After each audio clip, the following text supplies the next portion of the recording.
राधे कृष्णा। जय बोलो सीता रामचंद्र भगवान की जय। श्री राम जय राम जय जय राम। श्री राम जय राम जय जय राम।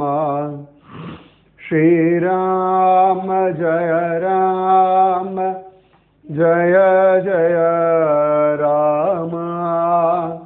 श्री राम जय राम जय जय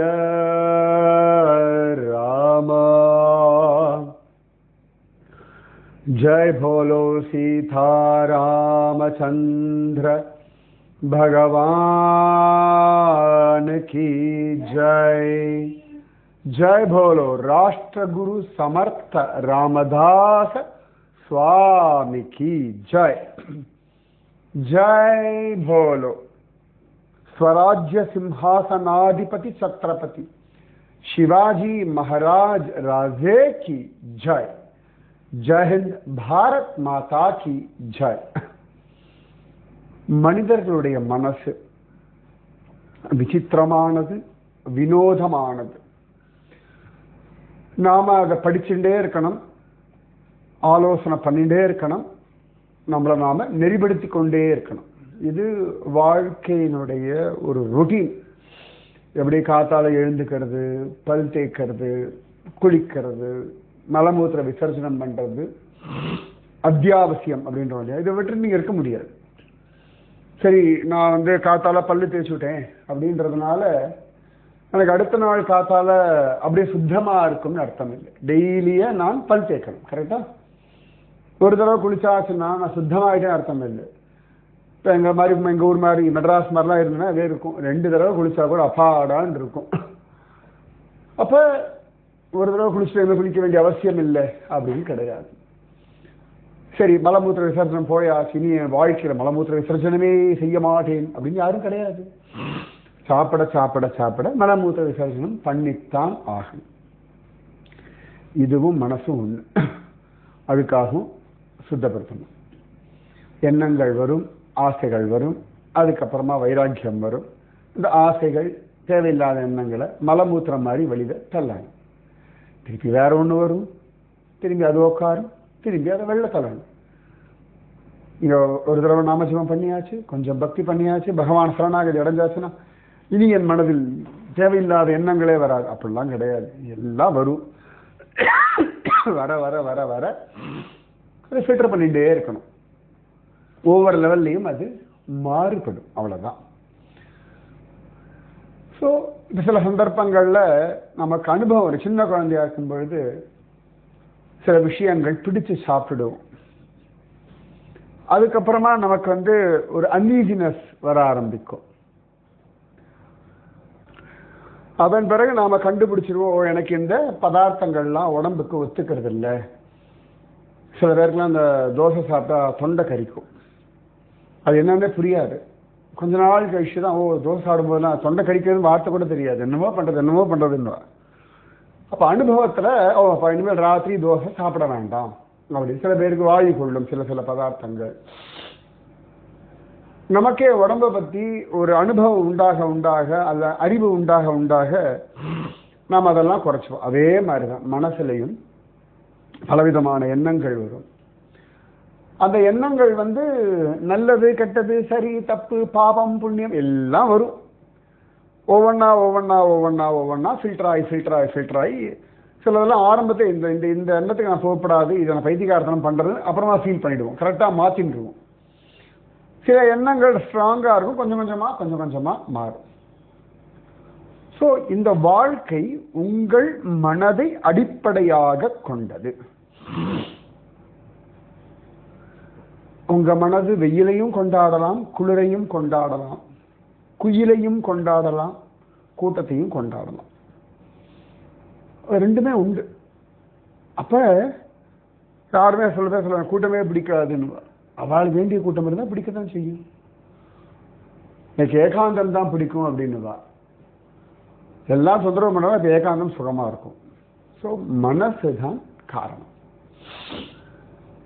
இதுல ரொம்ப அழகான ஒரு விஷயம் என்ன தெரியுமா, ஒவ்வொருத்தருடைய மனதும் ரொம்ப நுண்ணியது. மைக்ரோ லெவல் மேக்ரோ லெவல் சொல்லுவா இல்லையா, இந்த கண்ணுக்கே தெரியாத அளவுக்கு எறும்பு குட்டி பூச்சிலாம் உண்டு இல்லையா, அதை விட நுண்ணியது மனசு. இப்ப போன் இவ்வளவு பெருசு இருக்கு, ஆனா உள்ளுக்குள்ள சிம் இட்னூண்டு இருக்கு, மெமரி கார்டு இட்னூண்டு தான் இருக்கு, ஆனால் அவ்வளவு மெமரி ஸ்டோர் ஆகி இட்னூண்டு மெமரி கார்டு. இவ்வளவு பெரிய போன், உள்ளங்கை அளவுக்கு போன் இருக்கு, ஆனா மெமரி கார்டு பார்த்தோம்னா நம்ம நகத்தோட சைஸ் கூட இருக்காது, அவ்வளவுதான் இருக்கும், குட்டியூண்டு இருக்கும், ஆனா அது அவ்வளவு மெமரி ஸ்டோர் ஆயிருக்கு. அந்த மாதிரி நம்ம மனசு அவ்வளவு விஷயங்களை வச்சுருக்கு. குரு என்ன பண்றார் அப்படின்னா, உங்க மனசை உங்க வாழ்க்கைக்கு ஏற்ற மாதிரி அதை டியூன் பண்றார். அதுதான் அழகுங்க. இப்போ எல்லாம் சிம்லாம் 5G 4G சிம்லாம் வந்தாச்சு. மொபைல் 5G ஃபோனா இருக்கும், ஆனால் சிம் அந்த 5G சிம்மா இல்லைன்னா அந்த ஸ்பீட் நெட்வொர்க் வராது. அதில் அதுக்கேற்ற மாதிரி அப்கிரேட் பண்ணணும்னு சொல்லுவோம் இல்லையா, அந்த மாதிரி நம்ம மனசை குரு அப்கிரேட் பண்றார். இப்ப எல்லாருடைய வாழ்க்கையிலுமே போராட்டம் அப்படின்றது உண்டு. போராட்டம்னா உடனே ஐயோ அப்படின்னு ஆகக்கூடாது. போராட்டம்ன்றது வாழ்க்கையினுடைய அத்தியாவசியம். இது முதல்ல நம்ம புரிஞ்சுக்கணும். போராட்டம் இல்லை அப்படின்னா வாழ்க்கை சரியா வராது. போராட்டம்னா நம்ம ஒரு தப்பான ஒரு அபிப்பிராயம் வச்சுருக்கோம், நம்மளை கஷ்டப்படுத்துறது, நம்மளை டிஸ்டர்ப் பண்றது. ஒவ்வொரு செயலுக்குமாக ஒரு எதிர்வினையும் இன்னொரு வினையும் இதெல்லாம் வந்துட்டே இருக்கும். இதுதான் போராட்டம் அப்படின்றது. சாப்பிட்றோம், சாப்பிட்டாச்சுன்னா அஜீரணமாகணும்ன்றது ஒரு விஷயம். அந்த வேலை நடக்கும், அது ஒரு போராட்டம் மாதிரி தான். உள்ளுக்குள்ள போறதெல்லாம் போய் அந்த அமிலம் கரைச்சி எடுத்து அது மாதிரி தேவையில்லாத வெளியில தள்ளணும். உடம்புக்கு தண்ணி வேணுமா, அப்ப என்ன பண்ணும், உடம்பு தானா தாகம்ன்ற ஒண்ணுத்தை உண்டாக்கும் தொண்டையில. ஒரு போராட்டம் தானே அது. எனக்கு தண்ணி வேணும் தண்ணி வேணும் தண்ணி வேணும்ன்றது உடம்பு என்ன பண்ணும், இவ்வளோ பெரிய உடம்புல வேற எங்கேயுமே தண்ணி வேணும்னு காட்டாது, தொண்டையில மட்டும் தாகிக்கிற தண்ணி கொண்டா. தொண்டைன்ற ஒரு இடத்துல மட்டும்தான் அந்த தாகமே நம்ம உணர்றோம். உடம்புக்கு நீர் சத்து தேவைப்படுறது, ஆனா நாம உணர்றது தொண்டையில மட்டும்தான். அப்ப அந்த தொண்டை அழகாக அதை சொல்லும்படியான வேலைகளை உடம்பு பண்ணணும். இதற்கு ஒரு பூச்சி வர்றது, கண்ணு மூடிக்கோ அப்படின்னு மூளை சொல்றது, உடனே நாம போய் கண்ணு மூடிக்கோன்னு சொல்ல வேண்டாம், தானாவே அனிச்சை செயல் சொல்லுவோம். அந்த மாதிரி தானாவே கண்ணியுமே டக்குன்னு மூடிக்கும் கண்ணை காப்பாத்துறதுக்காக.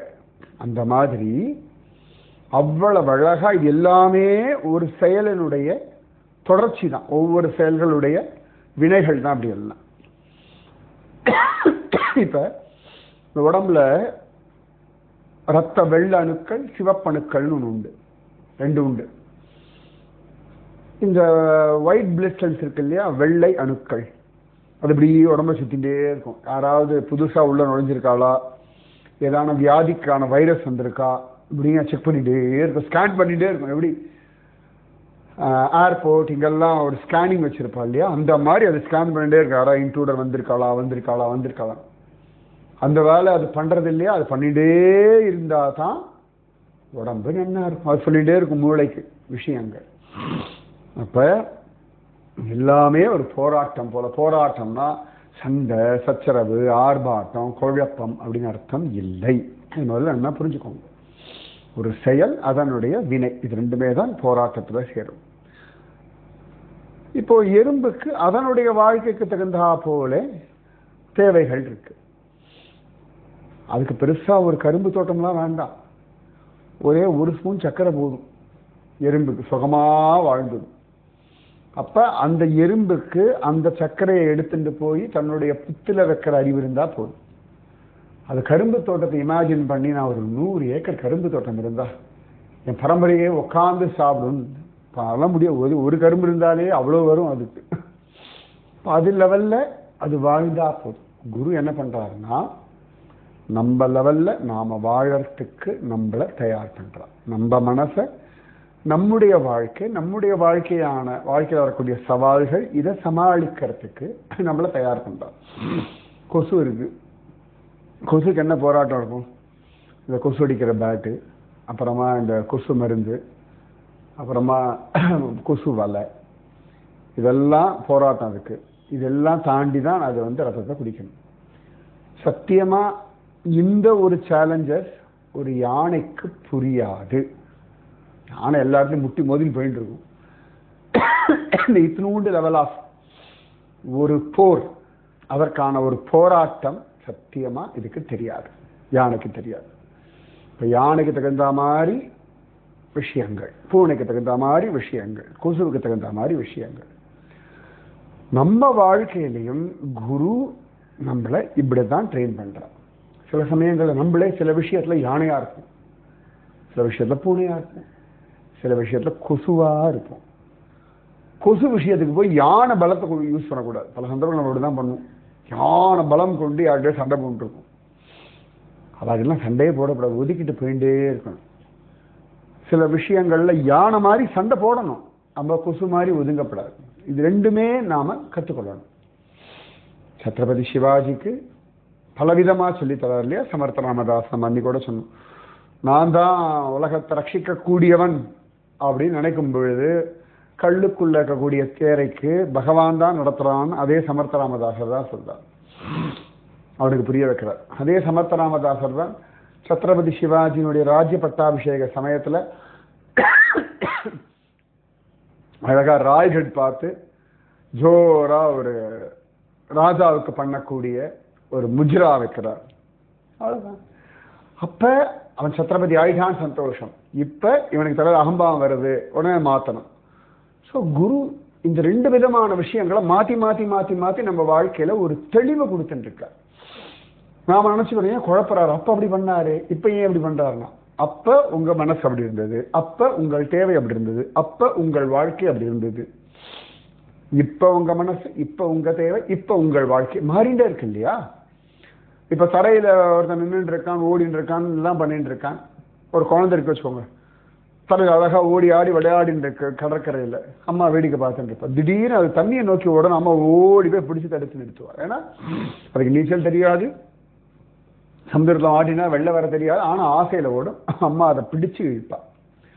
கரையில ஓடும்போது என்ன பிடிக்கலையே, நீ இப்ப பிடிக்கிறியே அப்படின்னா, அப்ப பிடிக்க வேண்டிய அவசியம் இல்லை, இப்ப பிடிச்சு நிறுத்த வேண்டிய அவசியம் இருக்கு. அது முரண்டு பிடிச்சாலும் ஒரு 4 அடி அடிச்சாலும் பிடிச்சு இழுத்துண்டு வருவோம். ஸோ நம்ம வாழ்க்கையினுடைய ஸ்திதி, நம்ம புத்தி, நம்ம மனசு, இது எல்லாம் பார்த்துட்டே அப்டேட் பண்ணிட்டே இருப்பார் சத்குரு. சமர்த்த ராமதாசர் இதைத்தான் பண்ணிட்டே இருக்கார். நேற்று கூட சொன்ன சில சமயத்தில் ஏகாந்தமா போய் உட்காந்துருவார். அந்த சமயத்துல ஏகாந்தம் அவசியம். அதனால ஏகாந்தமா போய் உட்காந்துட்டு லோகத்திற்காக தியானம், நாமஜபம், பக்தி இதெல்லாம் பண்ணி கொண்டிருப்பார். ஒரு சந்தர்ப்பத்துல சாஃபல்ல ஸ்ரீராம நவமி உற்சவம். சமர்த்த ராமதாசர் இந்த ராமநவமி உற்சவத்தை விதவிதமா கொண்டாடுவார். டிபெண்ட்ஸ் அப்பா. மகாத்மாக்கள் இந்த மாதிரி உற்சவம் எல்லாம் கொண்டாடுறது ஜனங்களுக்கு தெய்வ சிந்தனை வரத்துக்காக. இன்னொன்னு, அவர்களுடைய மனசுல இருக்கக்கூடிய கோபதாபங்கள், குழப்பங்கள், சந்தேகங்கள், ஏமாற்றங்கள், இந்த மாதிரி ஒரு நிறைய நெகட்டிவிட்டி இருக்கு இல்லையா, இதுலேருந்து அவர்களை டைவர்ட் பண்றதுக்கு யூஸ் பண்ணிக்கிறோம். உண்மை அதுதான். இப்ப நம்ம கோவிலுடைய உற்சவங்களா இருக்கட்டும், பண்டிகைகளா இருக்கட்டும், எல்லாமே என்னன்னா நம்மளோட ருட்டீனா மனசு தியானம் போட்டு நை நை நை நை அதிகான்னு யோசிச்சுட்டே இருக்கும். சஞ்சலம் மனஸ்வபாவம். இப்ப அதுலேருந்து அதை டைவர்ட் பண்றதுக்கு ஈஸியஸ்ட் ஆப்ஷன் இந்த மாதிரி பூஜை, பாராயணம், பக்தி, யாத்திரை, நாமஜபம், சத்சங்கம், பண்டிகைகள், உற்சவங்கள், இதெல்லாம். அவன் மைண்டு தானா பகவானோட கான்சென்ட்ரேட் ஆகும்போது தேவையில்லாத எண்ணங்கள்லாம் அப்படி குறைஞ்சு போயிடும். அப்ப சமர்த்த ராமதாசர் இந்த சாசல்ல ஸ்ரீராம நவமி உற்சவம், அந்த உற்சவ சமயத்துல பார்க்கிறார் பகவானுக்கு அழகா அந்த உற்சவமூர்த்தி எல்லாம் வச்சு பூஜை எல்லாம் பண்றதுக்கெல்லாம் இந்த பந்தல் இன்னைக்கும் பார்க்கலாம். நார்த் இந்தியாவில் கல்யாணம் அப்படின்னா உடனே வந்து துணியால ஒரு பந்தல் மாதிரி ஷாமியானான்னு சொல்றோம் பாருங்க. அந்த மாதிரி 4 பக்கம் கம்பை கட்டுவா, 3 பக்கம் தரையை போடுவா, மேல ஒரு துணியை போட்டுடுவா, அது ரூம் மாதிரி ஆக்கிடுவா. இன்னைக்கும் நார்த் இந்தியாவிலலாம் இந்த கல்யாணம் பூஜை, அதுவும் முக்கியமா கணபதி ஃபெஸ்டிவல் பொழுது பார்க்கலாம், விநாயகர் சதுர்த்தி பொழுது அங்கங்க பந்தல் போடுவா. பர்மனன்ட் ஸ்ட்ரக்சராகவே இருக்காது எதுவுமே. இந்த பர்மனன்ட் ஸ்ட்ரக்சர்லாம் நிறைய வந்து தமிழ்நாட்டில் தான் நிறைய இருக்கும், சவுத் இந்தியாவில். அதுலேயுமே இப்போ சில இடங்களில் கல்யாணம் காட்சின்னு வரும்பொழுது நம்மளே சாதாரணமாக ஓலப்பந்தல்லாம் போடுறது அப்படின்னு உண்டு, ஊருக்கு தகுந்தா போல உண்டு. நார்த் இந்தியாவில் பர்டிகுலர்லி மகாராஷ்டிராவில் நிறைய நான் பார்த்துருக்கேன். நிறைய இடங்கள்ல அந்த கல்யாணம் அப்படின்லாம் பண்ணும் பொழுது அப்ப அந்த துணியால ஷாமியானா பந்தல் இதெல்லாம் போடுவார்கள். அப்ப சமர்த்த ராமதாசர் பார்க்கிறார், இந்த துணியினாலே பந்தல் போல ஸ்ட்ரக்சரை அழகா, அப்ப அந்த துணியெல்லாம் அழகா வெட்டி தைச்சு எல்லாம் ரெடியா வச்சுட்டு இருந்தோம் அப்படின்னா எப்ப வேணா உபயோகப்படுத்திக்கலாமே அப்படின்னு சொல்லி முடிவு பண்ணி அழகா ஒரு பந்தலுக்கான எல்லா இதுவும் ரெடி பண்ணி வச்சிருக்காரு ஜம்முன்னு. ரொம்ப அழகா சாஃபல் ராமநவமி உற்சவம் எல்லாம் நடக்கிறது. அந்த சமயத்துல எல்லாம் முடிஞ்சாச்சு. அப்போ ஒருத்தர் வந்து அந்த சாஃபல்லையே இருக்கக்கூடிய ஒரு குடும்பஸ்தான், அவ்வளவு அழகா அவர் வந்து சமர்த்த ராமதாசர் இடத்துல வந்து கேட்குறாரு, சுவாமி எனக்கு இந்த மாதிரி எங்கள் வீட்டில் ஒரு ஃபங்க்ஷன் இருக்கு, நீங்கள் தான் அவ்வளோ அழகா அந்த பந்தல்லாம் வச்சிருக்கல, அதை குடும்பங்கள நான் யூஸ் பண்ணிட்டு தரேன், எப்படி சும்மா தானே இருக்கு, அப்புறம் ராம உற்சவத்து மொழி தானே எடுக்க போகிறோம், மற்ற சமயத்தில் சும்மா தானே இருக்கு, நானும் உபயோகப்படுத்திக்கிறேனே அப்படின்னாரு. அப்போ சமர்த்த ராமதாசர் சொன்னார், அப்பா இது ஏதோ வந்து யாரோ ஒருத்தர் அவ குடும்பத்தில் ஒரு ஃபங்க்ஷன் அதுக்கு இந்த மாதிரி பண்ணியிருந்து அதை நீ கேட்டா கொடுக்கலாம், அது பிரச்சனை கிடையாது.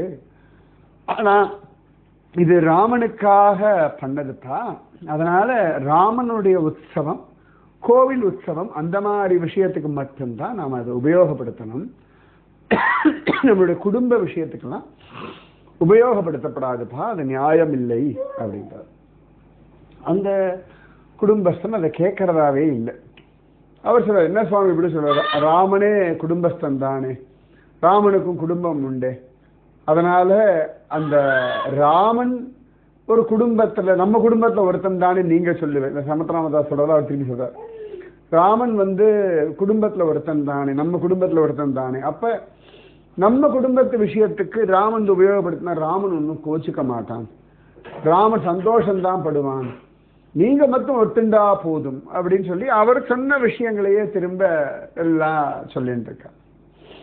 அப்ப சமர்த்த ராமதாசர், இல்லப்பா ராமன் நம்ம குடும்பத்துல ஒருத்தன் தான், ஆனாலும் அவனுக்குன்னு இருக்கிறத நாம் அவனுக்கு தான் வைக்கணும், அப்படி எல்லாம் ரொம்ப அழகா அவர் ராமாயண விஷயங்கள்லாம் சொல்லி எல்லாமே சொல்றார்.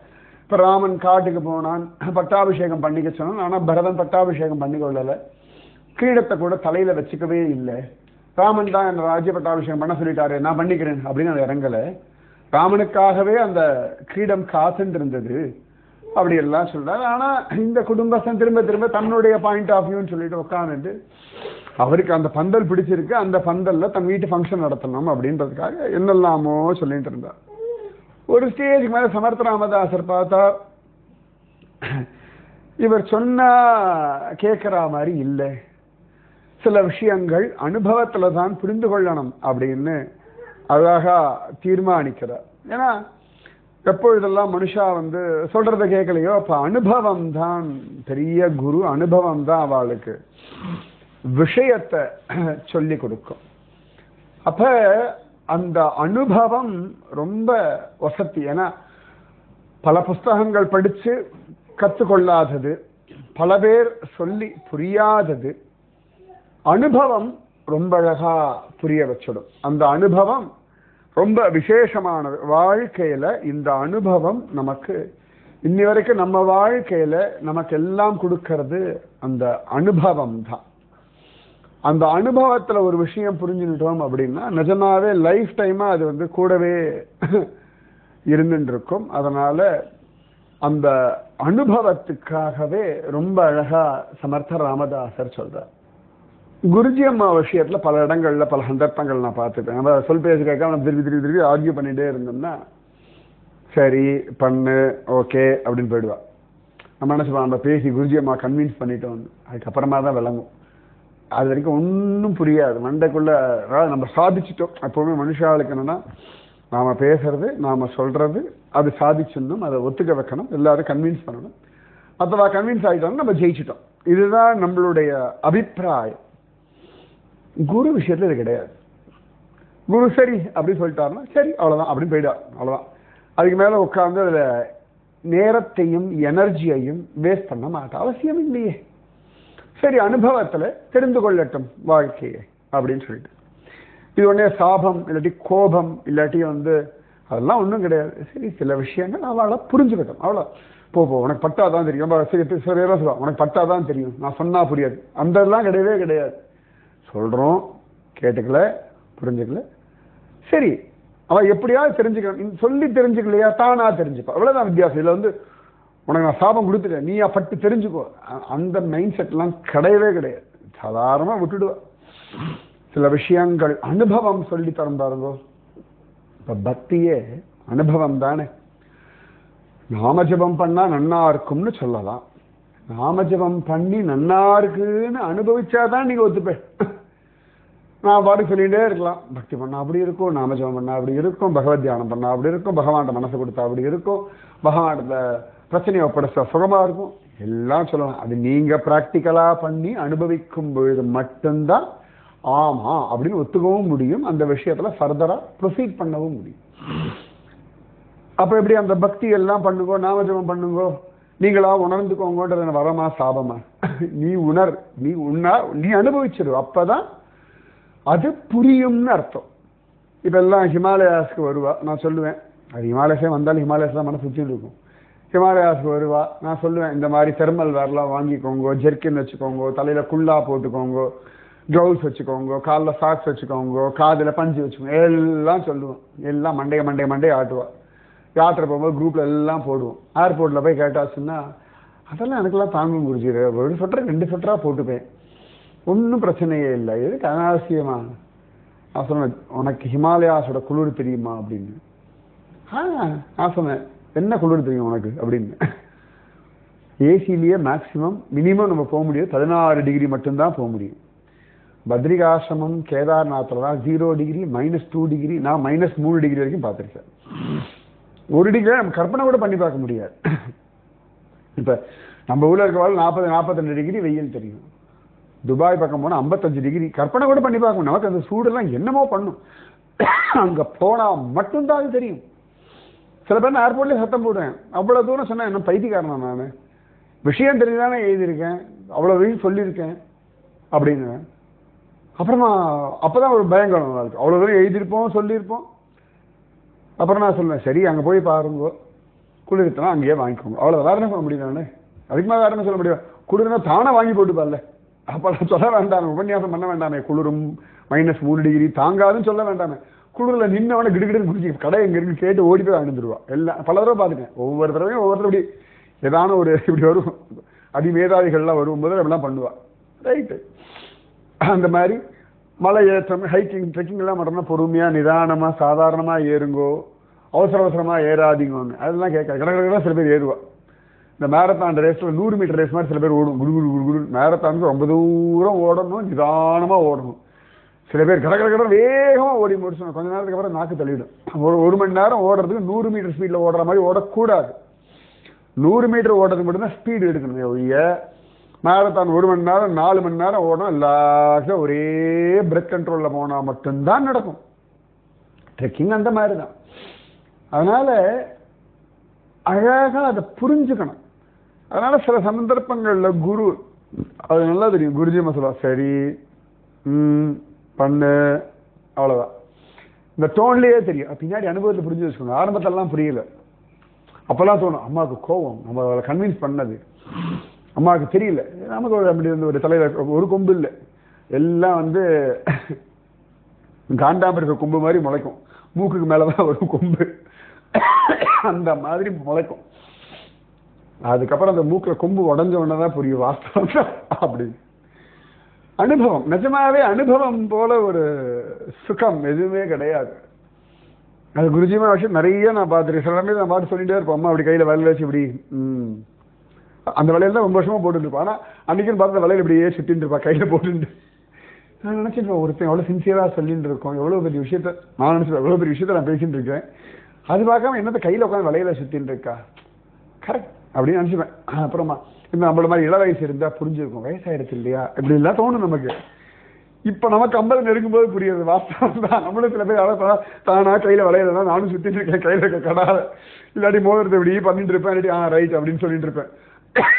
அந்த வயசு வரும்போது தானாவே சில விஷயங்கள் புரியத்தானே செய்யறது. அனுபவம், நிஜமாவே அனுபவம். 25-30 வயசுல சொல்லலாம், நான்லாம் 50-60 வயசு அப்படி இருப்பேன் இப்படி இருப்பேன். அந்த 50க்கு உடம்பு மாறும் பொழுது மட்டும்தான் அது புரியும். 60க்கு போகும் பொழுது மட்டும்தான் உடம்பின் தன்மை புரியும். அதுக்கு முன்னாடி நிச்சயமா புரியாது. ஏன்னா நாம ஒரு பிளாட்ஃபார்ம்ல இருக்கோம், நம்ம 30 வயசுல இருக்கோம். 20 வருஷம் கழிச்சு இருக்கக்கூடிய உடம்பை பத்தி நமக்கு என்ன தெரியும், எப்படி புரிஞ்சுக்க முடியும்? நிஜமாவே புரிஞ்சுக்க முடியாது. சுயம் அனுபவத்தை நான் சொல்றேன். நிஜமாவே சில பேர்லாம் கையில கட்டு போட்டு காலில் கட்டு போட்டு இப்படி நடந்துட்டு இருப்பா ரோட்ல எல்லாம். எதுக்கு ரோட்ல எல்லாம் நடந்துட்டு இருக்கா, முடியலன்னா உட்கார வேண்டியது தானே. காலில் போட்டு கையில கட்டு போட்டு உட்காந்துட்டே இருந்தா ஐயோ நடந்தா தேவையில்லையும் நடக்கணும். நிஜமாவே கையிலையும் காலையும் கட்டு போட்ட பிறகு எப்பா வீட்டில் சொல்லாம கொள்ளாம இறங்கி ரோட்ல நடந்துட்டு வந்திருக்கேன் நான். ஏன்டா நான் அபாடான் இருக்கு அப்படின்னு. ஏன்னா அப்ப அப்படிதானே அந்தந்த ஸ்திதிக்கு போகும்போது தானே அதெல்லாம் புரியும்.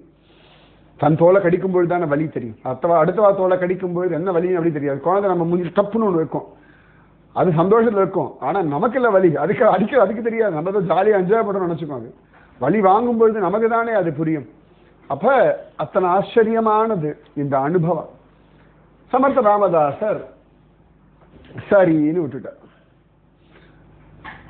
சரி உடனே அவர் எடுத்துன்னு போயிட்டாரு, பந்தல் எடுத்துன்னு போயாச்சு. அவருக்கு ஒரே சந்தோஷம், நாம ராமனுடைய பந்தல்ல நம்ம வீட்டு விஷயத்தை நடத்த போறோம் அப்படின்னு அவருக்கு ஒரு பெரிய ஒரு குதூகலம். அது ஆசீர்வாதம் இப்படி என்னெல்லாமோ ஒரு கற்பனை எல்லாம் உண்டு இல்லையா.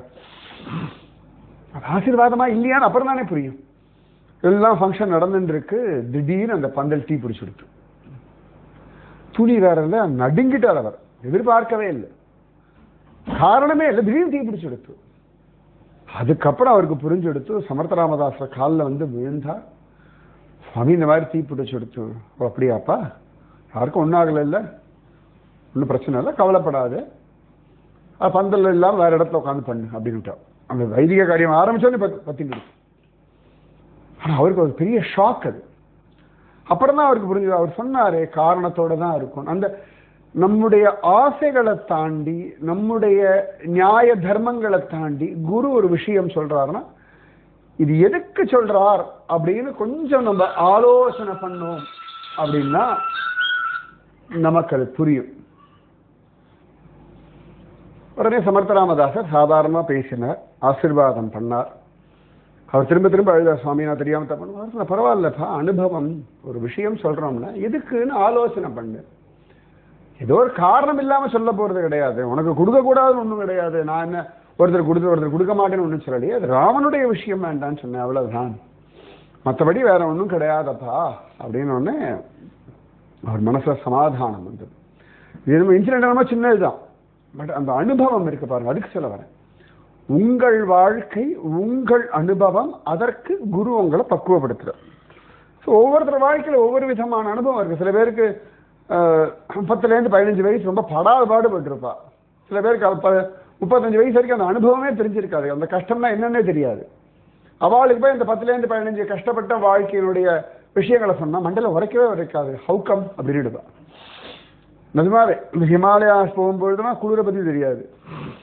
ஹிமாலயாஸ் பீக்ல எல்லாம் போயிட்டு அடிக்கடி ஹிமாலயாஸ் போகும்போது அப்படி எப்பொழுதும் பனியாக இருக்கும், எப்பொழுதுமே குளிரும், அதெல்லாம் ஒன்றும் கிடையாது.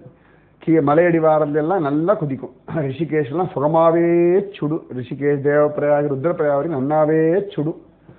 அதுக்கப்புறமா தான் கொஞ்சம் கொஞ்சம் லேசாக குளிர ஆரம்பிக்கும். ராத்திரி தான் குளிர ஆரம்பிக்கும். அதுவும் பெருசாலாம் ஒன்றும் குளிராது. பத்ரி கேதாரில் தான் வெளுத்துவாங்க. பத்ரி கேதார், கங்கா, யமுனா சைடில் மட்டும்தான். அப்ப அனுபவம் திரும்ப வரும்பொழுது நல்லா சூடு, ஐயோ இறங்கணுமா குருஜின்னா சொல்லி இறங்கித்தான் வேற ஆப்ஷனே கிடையாது. இதே சூடு தான், இப்படியே தான் போகணும். போகும்போது நல்லா குழு குழுன்னு இருந்து என்ஜாய் பண்ணுறதா, இப்போ சூட்டையும் என்ஜாய் பண்ணுறது, வீட்டுக்கு போய் அந்த சூட்டுக்கு பகவானோட ரெடி பண்ணுறான்ட்டு அவ்வளோதான். அனுபவம், வாழ்க்கை அனுபவம். குரு உங்களை அனுபவத்தை கொண்டே எல்லாத்தையும் உணர வைக்கிறார். அதன் பிறகு அந்த பக்தர் கரெக்டாக அவர் சொல்றது என்ன சொல்றாரு, எதுக்கு சொல்றாருன்னு புரிஞ்சுண்டு அதை கவனிச்சுண்டு அதை ஆலோசனை பண்ணி, குரு உங்ககிட்ட ஒரு விஷயம் சொல்றாருன்னா உடனே அதுக்கு அப்படி புலி மாதிரி பாய வேண்டாம். சரி என்ன விஷயம் சொல்றாளே, என்ன காரணமா இருக்கும், எதுக்கு அதை சொல்றாரு அப்படின்னு கொஞ்சம் ஆலோசனை பண்ணுங்க, கொஞ்சம் டைம் எடுத்துக்கோங்க. வாழ்க்கையில் அவசரமா ஒன்றும் இழந்துட போறது கிடையாது. சில விஷயங்கள்ல குரு ரொம்ப ஸ்ட்ராங்கா சொல்லிடுவார், இல்ல கிடையாது முடியாது வேண்டாம் அப்படின்ட்டாரா விட்டுடுங்க. காரணம் இல்லாம சொல்ல போறது கிடையாது. உங்களுடைய அனுபவங்கள் ரொம்ப வசதி, உங்க வாழ்க்கை ரொம்ப வசதி. நீங்க சில சந்தர்ப்பங்கள்ல யானை மாதிரி போராடணும், சில சந்தர்ப்பங்கள்ல கொசு மாதிரி போராடணும், சில சந்தர்ப்பங்கள்ல நரி மாதிரி இருக்கணும். குரு உங்களை எல்லாமாகவும் தயார் பண்றார். நரியாக, யானையாக, பூனையாக, கொசுவாக, தேனியாக ஒவ்வொரு காலகட்டத்துக்கும் உங்களை தயார் செய்கின்றார். அது என்ன நீங்க புரிஞ்சுட்டீங்கன்னா அது போதும். ஆரோக்கியமா இருக்கிறதுக்கும், ஆனந்தமா இருக்கிறதுக்கும், நிம்மதியா இருக்கிறதுக்கும், திருப்தியா இருக்கிறதுக்குமாக பலவிதமான உபாயங்களை அழகா சொல்லி கொடுக்கிறார் குரு. அதை ஃபாலோ பண்ணிட்டோம்னா லைஃப் நிஜமாவே நன்னா இருக்கும். ரைட்டா? ராதே கிருஷ்ணா. ஸ்ரீராம ஜெய ராம ஜெய ஜெய ராம, ஸ்ரீராம ஜெய ராம ஜெய ஜெய ராம. जय बोलो सीता रामचंद्र भगवान की जय. जय बोलो राष्ट्रगुरु समर्थ रामदास स्वामी की जय. जय बोलो स्वराज्य सिंहासनाधिपति छत्रपति शिवाजी महाराज राजे की जय. जय हिंद, भारत माता की जय. राधे कृष्णा.